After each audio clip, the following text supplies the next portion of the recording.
Tennessee Titans fans, here's that media attention we wanted, but probably not for the reason we wanted it. It's because our coach is doing a lot of things that have got people talking in a bad way. Not good things they're talking about. They're kind of just roasting him. Pat McAfee with, looks like J.J. Watt on the show, talking about Brian Callahan and some of his misfortune. Give Tennessee, lately. Jeffrey Simmons playing phenomenal football. Great. Despite a tough start here, Jeffrey Simmons, phenomenal football. Give him credit.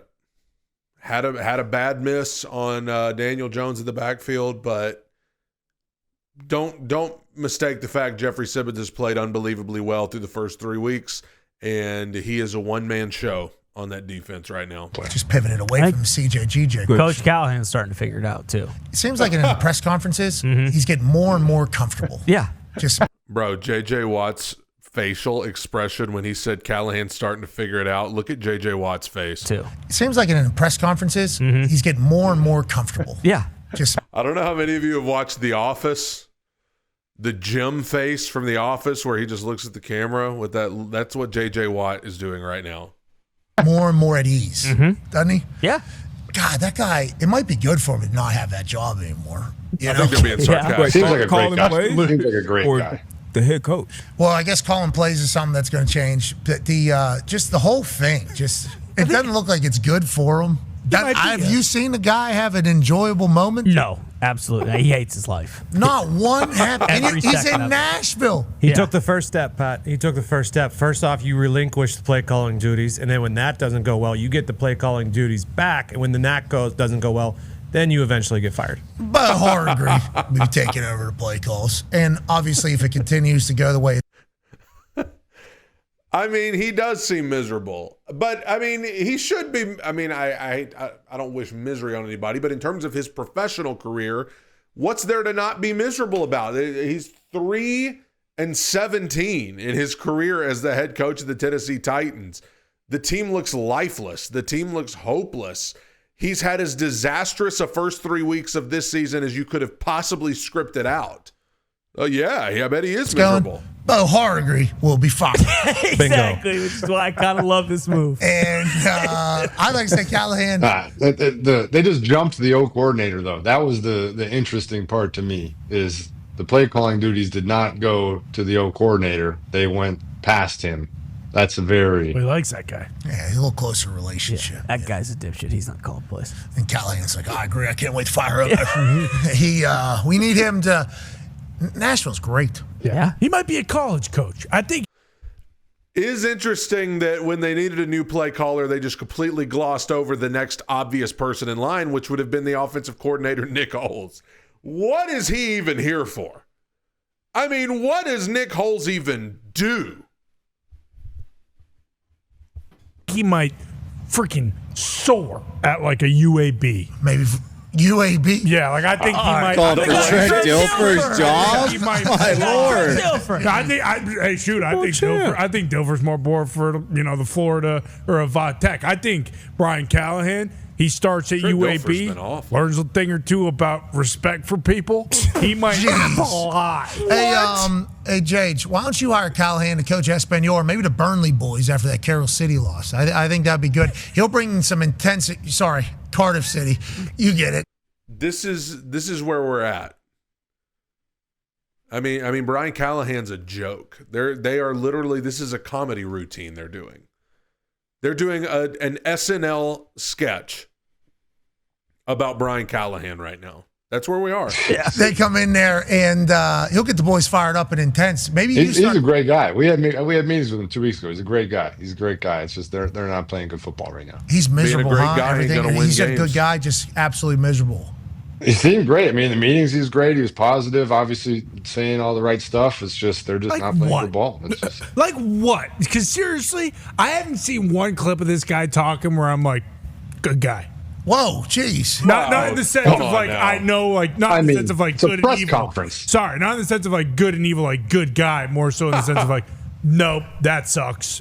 That's where the disconnect comes in. I think when J.J. Watt says Brian Callahan's a good guy, I think he literally means like he's a good father to his kids. He's a good husband to his wife. The stuff that really matters in life. The old boy here on the McAfee show is talking about strictly as a head coach of a football team is what he's talking about. Every single time I see something of him. It is a lot of that. The coolest thing he's done, honestly, is when Will Levis came off the field and when he rolled the ball to the other team, and Brian Callahan was like, "What the fuck are you doing?" I remember down the sideline. Yeah, that was awesome. That was awesome. Well, also, he had a good promo about Cam Ward talking shit to the defense while calling a play and they give it back. He was mind blown by it. He said, I couldn't do that. I don't know how he does that. Yeah. That's basically what he said. I mean, and the Paul Kowarski thing, I think, is what really got me. He just ripped Paul Kowarski. What? That's what he said. A PK mention? Paul Kowarski getting the shout out on the McAfee show? Oh, Paul. No, that's what I didn't even know. If you were making a joke, I thought you were just telling the story. No, exactly what he said.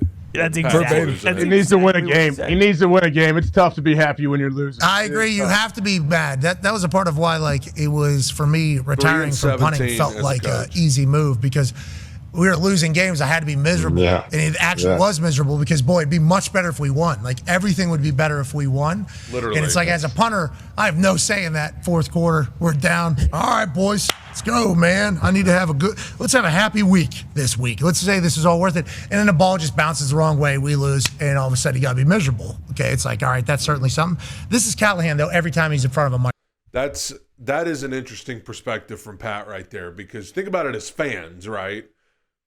We start 0-3 and we're miserable. Obviously, we still enjoy our time with our families or whatever. But, it weighs, you think about it during the week. You'll be having a good day, and then you'll be like, oh, the Titans are 0-3. Then you spiral. Imagine the players. This is why the Titans desperately need a win. No matter what the record ends up being at the end of the day, these Titans need a win. You don't want this to be what the experience becomes for Cam Ward, for Peter Skoronski, for Cedric Gray, for any of these guys that they do nothing but lose. There's never any joy. There's never any happiness. It's all doom and gloom all the time. You can play rock, paper, scissors at practice all you want. You can do all the team activities, go fishing, go bowling all you want. But when you're losing on Sunday, it's going to be doom and gloom all the time because you're losing and nobody wants to lose. Microphone. Literally. This is him right here. Yeah, I have zero disappointment in my play calling. I mean, I don't have any disappointment in that at all. We're fucking 0-3, but it's not my fucking fault. My play? That's what I took it as. When I heard Brian Callahan say that, the day he announced he was going to play calling, I have zero disappointment with my play calling. That's what I took it as. It ain't my fault. I've done my job. I've done a good job. I don't want to do this. I'm being forced to do this. I didn't want to give up play calling, but ownership has told me I have to. That's what I read it as. They're being goofy about it, but that's the way I heard it. Appreciate Callahan. Jage, we appreciate I think your point right there is such a good point that people when they always ask do you miss the game or how's retirement and everything? I don't think people understand how miserable every single week after a loss is, and how just by proxy of being retired and not having that experience, yes, the good days are always better, but those weeks, it is a full 7 days of misery. I couldn't even imagine you, such a Absolutely. You're hearing it from one of the greats, J.J. Watt right there. Losing is miserable. The locker room is there's a heaviness. There's a dark cloud hanging over the locker room when you lose.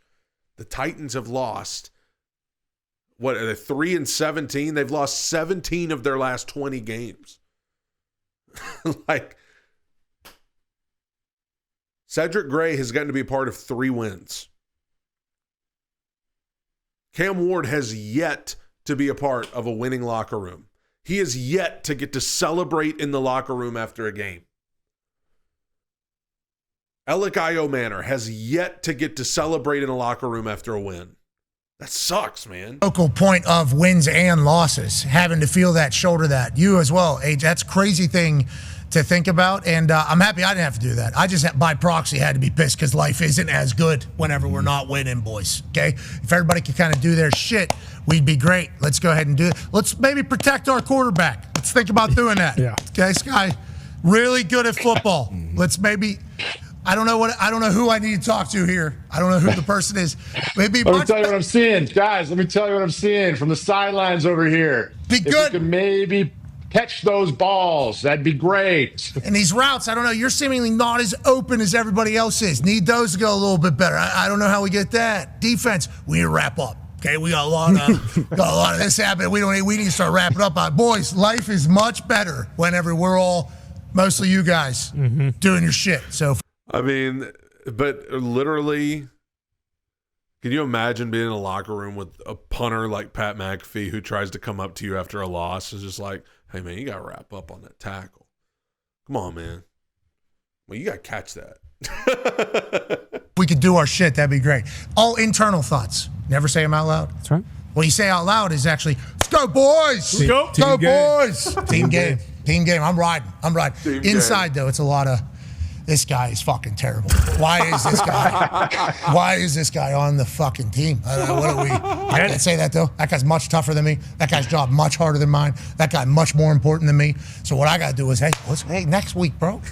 Come on, man. I need you. We need you. I saw somebody's brother that did that bro. this week. Somebody's brother posted on social media that a player on their team sucked, and it was just like, dude, you just put him in the worst spot of all time in the locker room. Walking in there. That's like when Odell's dad was putting together highlights of Baker Mayfield. Yeah. All right, Odell, go in there.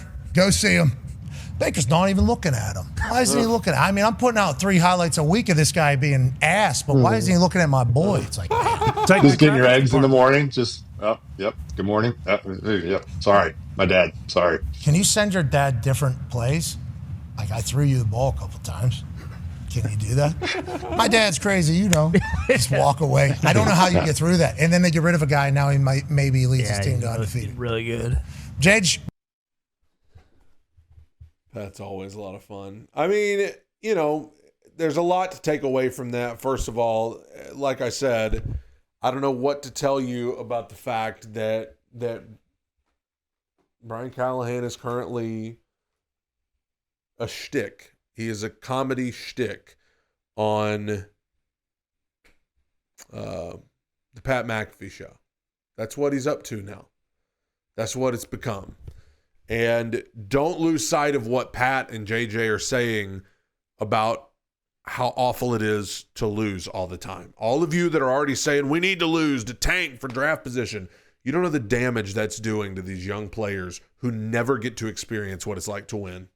I regardless of whether we're not going to make the playoffs. No, but you know what? These guys need to experience what it's like to win. Because when losing becomes the normal, when you become numb to losing, you stop caring about losing, that's when we're in trouble. When losing doesn't bother you anymore because you're so used to it, that's when we're in trouble. You cannot get used to it. I've seen it happen to the Tennessee Titans many times. Happened last season. Losing becomes the norm. The fans become numb to it. The players become numb to it. The coaches become numb to it. Everybody's just like, oh, yeah, we're probably going to lose this week. Like, it doesn't even sting anymore. It doesn't even stop you in your tracks. It's like, yeah, we're going to lose. Can't become normal. It cannot become normal. Somebody do something. Somebody. I don't care who. Somebody do something. Help. Tighten up.